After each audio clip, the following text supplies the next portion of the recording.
Hey everybody, welcome back to Video Game SO. Today I got a super exciting and fun video for you guys this evening because just a few days ago the 1.0 version of Mario Adventure 3 released. And when I say this thing is a complete conversion of Super Mario 3 on NES with so many new levels, concepts, puzzles, and more fun to be had, I absolutely mean it.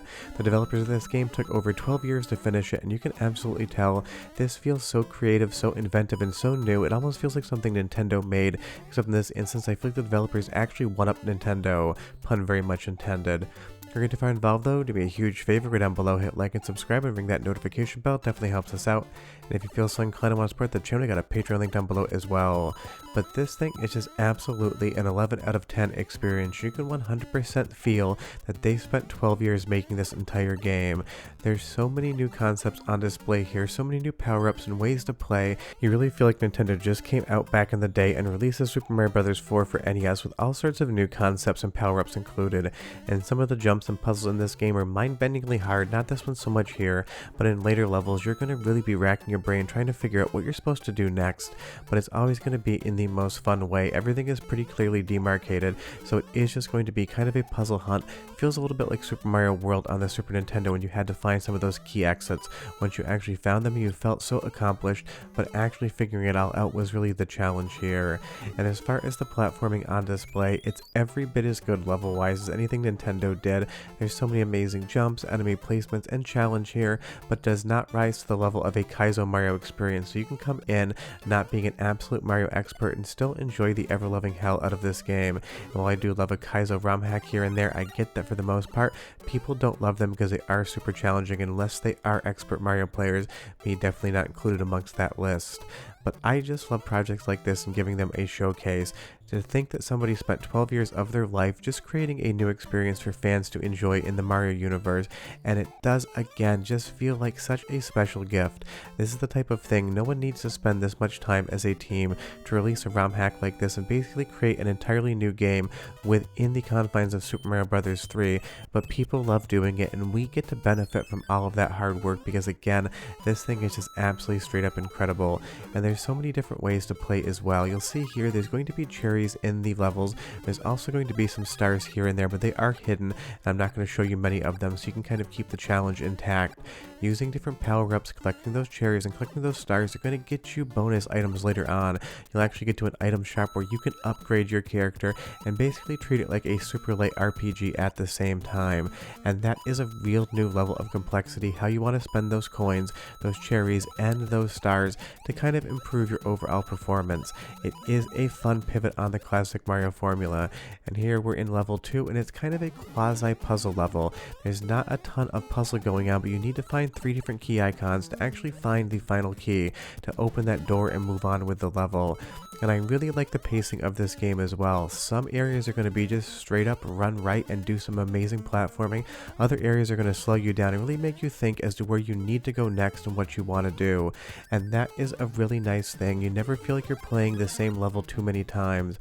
Other areas here can be a little bit challenging. You need to find that little flower down there. And I didn't realize off the top that you could actually climb on these vines. That tricked me. So if you are playing, be aware that you don't need to make this super complicated jump here. I was basically trying to run and sprint off screen the entire time until I realized I can climb those vines. But you also get a full tutorial area in the beginning of the game showing you how to use all of the new power-ups, and trust me, there's going to be a lot of new things for you to use in this title, and every single power-up is intelligently designed and can be beneficial or risky depending on how you want to use it. But that is a fun risk versus reward mechanic where you actually have to go around the game and decide what the best power-up is to bring, what advantages it's going to give you, and what disadvantages it's going to give you. As you'll see here with the frog suit, we obviously have a faster swim and we have an invincibility as well. By moving forward and double tapping B, we can phase through some of the enemies here and collect certain items and find a different exit. And that again is just really intelligent level design and character design. That is the main takeaway of something like Mario Adventure 3. All of the different thought processes that have gone into actually figuring out how all of these new power-ups and levels and how they fit into the actual game is seamless. It never feels like a fan game, even though it is. This feels like a professionally developed product just in the guise of Super Mario Bros. And the NES as far as a power limit is concerned. And of course, because it uses most of the original assets from the Mario game and just brings in new things, it has that that absolute NES vibe that everyone knows, loves, and remembers. You can play this thing pretty much however you want. NES, emulation, Mr. FPGA, it's going to work on basically everything. But I'm going to give you a sound sample. Yes, it's just the Super Mario Bros. 3 soundtrack, but it is such a good soundtrack. I love it. Listen for 45 seconds and I'll be right back.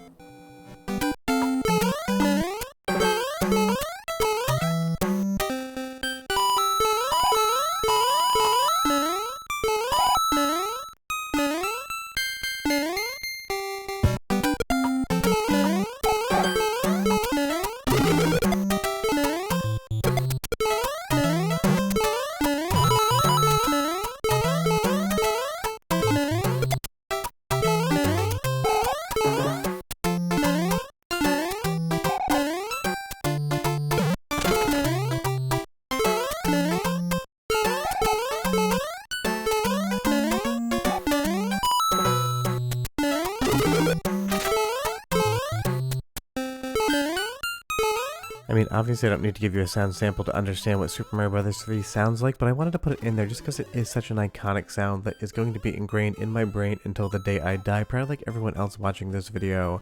But you will see here in this area, you need to kite this Shy Guy forward because he's holding that block with the vine inside of it. So you basically have to move slow and make sure you don't aggro him until that vine is clear of all of the different areas in the game that are going to obstruct it. And that's actually a really fun mechanic, and that's what I mean when I say Mario Adventure 3 is very creative with what it does. You need to make sure you don't run too far to the left too quickly, but you need to also make sure that he has an area to drop that in that's going to be close enough to be able to jump off of the piranha vine and back onto that top platform. So you're really going to have to think how you want to play this game, and you're going to have to think to yourself while watching everything on screen, what is the game asking of me? That really is the thing. You need to read the areas, understand what they want, and then progress from there. And once you actually figure out a particularly difficult area, you're going to be even that much more enthralled with the game. And I'm just showing you levels from the first world of the game because the sense of discovery goes throughout the entirety of its runtime, and I want you guys to actually see some of that for the first time yourselves. I'm really not trying to reveal too much here, but the main takeaway is Mario Adventure 3 absolutely is a game you need to play if you're even remotely a 2D Mario fan.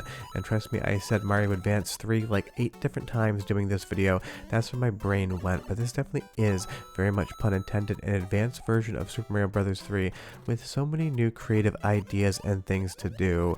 And that is why this thing really does feel special. It feels like a professional game developed by Nintendo themselves, trying to think outside of the box as to what Mario could be. And I do love that they bring in stylistic and theme elements from Super Mario Bros. 2, my personal favorite 2D Mario game. I'm not saying the gameplay is the best, I just absolutely love the world of something like Super Mario Bros. 3. And you'll see here that all of these different jumps can be quite challenging as well. You really have to time out where you're going, even if you are just trying to get up to a new area. And as you get further into the game, you're going to have to run and leap a lot because there's going to be a lot of different areas where your timing needs to be near to perfect to actually progress. But when you get that jump in, everything goes well, you're going to be super stoked about it. When you do miss a jump, you're going to realize if you had just timed things ever so slightly different, you would have succeeded.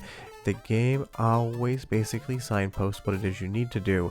It just doesn't explain to you how that actually happens. Because you'll see here with this fire ability, you need to break through those blocks at precise timing by hitting double tap on B while you're flying through the air. A couple frames plus or minus, and you're absolutely going to just bonk on those indestructible blocks, and you're going to have to try again. But when you actually succeed at it and you pull it off, it's going to be a really great feeling. Other areas are going to be slightly a puzzle. You're going to see here there is a key in between these blocks, and only the Hammer Brothers power-up is going to be able to actually free that thing. But now we don't know where that power-up is, we just know that we need it, because in the tutorial of the game it shows you breaking those blocks with the Hammer Brothers power-up. So the game has taught you what you need to do and what you need to use. It just isn't going to tell you how to find it. That's going to be on you. And you'll see here another leap of faith to come up here. As long as you have the right power-up, this fox, you're going to be able to break that block open and go ahead and use this power up to get the key. Now I'm not going to show you where the key goes, I'm actually going to exit the level normally, but this is what I want you to realize about Mario Adventure 3. There are so many things hidden in this world to see and do. There's so many different secret areas and things you can discover.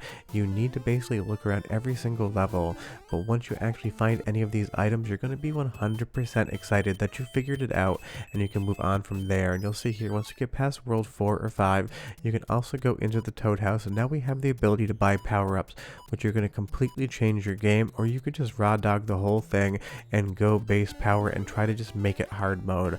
Or other levels here, all you need to do is collect 24 coins, but the wind and physics are fighting you the entire way. Every single level in Mario Adventure 3 is new and unique. There isn't a bad level in this game in my opinion, some are just better than others, so you owe it to yourself to check this game out. It is a love letter to Super Mario Bros. 3, the NES, and fan games in general. I will leave a link to the website below. You'll have to bring your own files, they can patch it on the website, but trust me, play it. See you guys next time. Bye bye.